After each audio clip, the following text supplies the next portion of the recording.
First of all, Bormeh Series was already in my head before we even started writing this, rewriting the story again, rewriting the script again.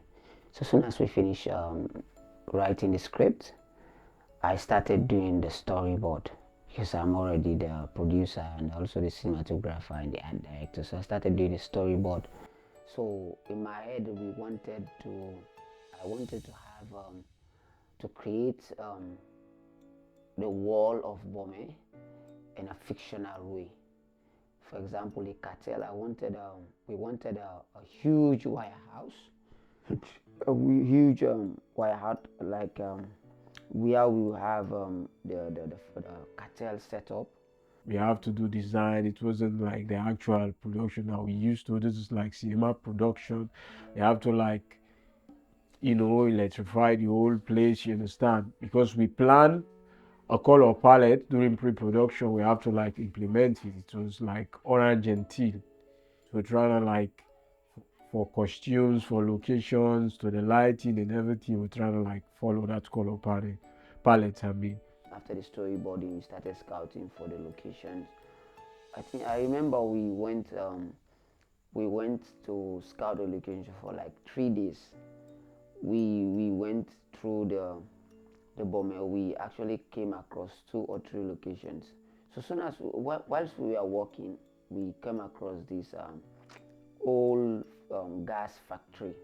So we went in. Soon as I went into the factory, something just tells me that this is the location. We see, yes, this is the place. You look at you see the vintage old machinery and all that. So we had to like actually have an arrangement with the people, with the owners. But the challenge was the factory already is an abandoned factory, so it's going to cost us a lot to put the sets together. I remember like it was yesterday when we actually discovered the cartel that we want to shoot.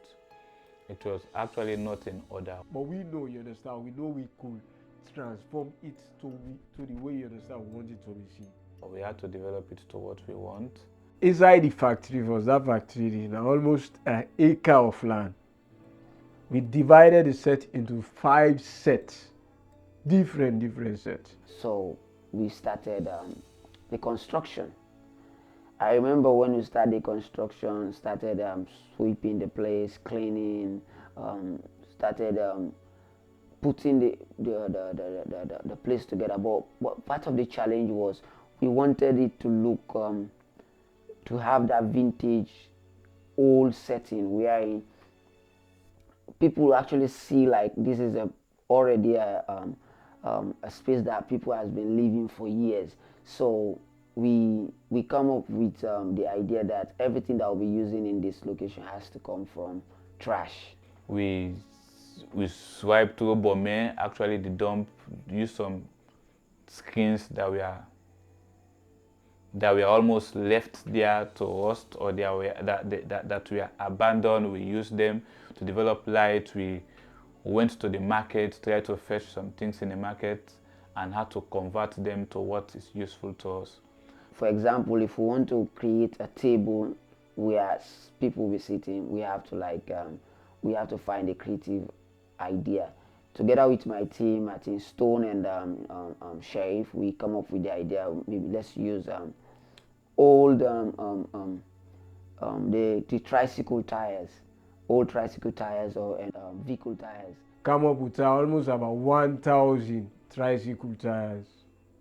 Pack them, count pallets. We have to like also paint the whole place because at the start I remember when fixing the storyboard, also fixing putting together the color palette. We already have specific colors that we want to use the film. We already have the specific look, you understand? And the challenge that we were having that we don't have set designers in Sierra Leone. We don't have people that are actually more specialized in those areas. So we have to take it on ourselves. I'm that kind of somebody.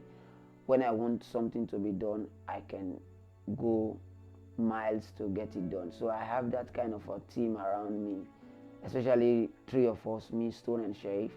we are dedicated to bring the project to life. So we look at films, we look at, we do research and all that. As a cinematographer also, I wanted to use a specific cinematic style. I wanted to use more of practical light, you understand? Also, the mood of the film has to, you look at the mood of the film. Specific colors, for example, we have to use the sun colors, the tungsten, RGB colors, So again, we have to like come up with electrifying the whole factory. You understand? Buy LED lights there. You understand? Electrify like the whole place and everything. Shaif background in engineering, he was actually a crucial part of getting the set design, because he has ideas in engineering. He's a qualified trained engineer, so many things that we wanted, especially on the lighting, on the props, to get them done, we cannot order from Amazon or other countries. Yeah, it takes time to have these things in Sierra Leone, so we have to use our own creative mind to bring all this to life. So soon as we fix the locations, because we already have a color palette, we already have a mood of the film, how the film will look, we already have that documented on paper. Car with furniture, the pack up, lights are underground. Soon as we finish setting up the cartel, there comes a bigger problem. We find out that we have electricity problem. They are using high tension current, trying to regulate that current, you understand? But it suits, the gadgets they work with and everything. So it was actually funny because when we went to the factory after installing our tools, camera to shoot, cast were doing their makeup, everybody was ready. It was when we discovered that the actual voltage in the whole factory is 415. That is the current we are getting from the factories was damaged, and the owners almost said they cannot give us light anymore. We had to find ways to get light.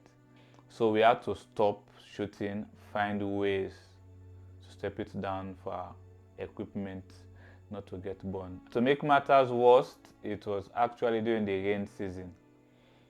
How to navigate between the rain to make sure our shooting go normal. I remember how we were scouting around the environment, see how we can get access to light. It was almost when we actually want to give up. It is when we had to notice a compound that was far away. It was almost 300 to 400 meters.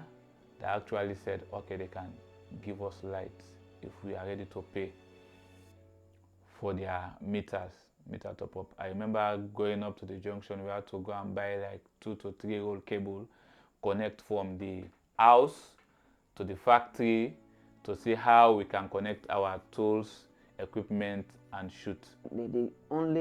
Getting the cartel setup. The cartel setup, we spent almost half of our budget. At the end of the day, it was not part of the plan to spend that extreme, but I was passionate about the project. We fixed everything. Production design did a lot for the project. It saved us a lot of time, because one of the challenges that we have as filmmakers here is to access locations. We don't have that leverage to access location. I remember we wanted an investigation room, an interrogation room. We cannot go to the CID headquarters, so we have to construct that environment. We come up with an idea to use newspapers, using the office items that we have. Everybody take from their homes. Like Stone brings some stuff from his home, Shaif as well, other people on the team as well, to just construct the locations to how we want them. So it was a creative effort. At the end of the day, it was worth it.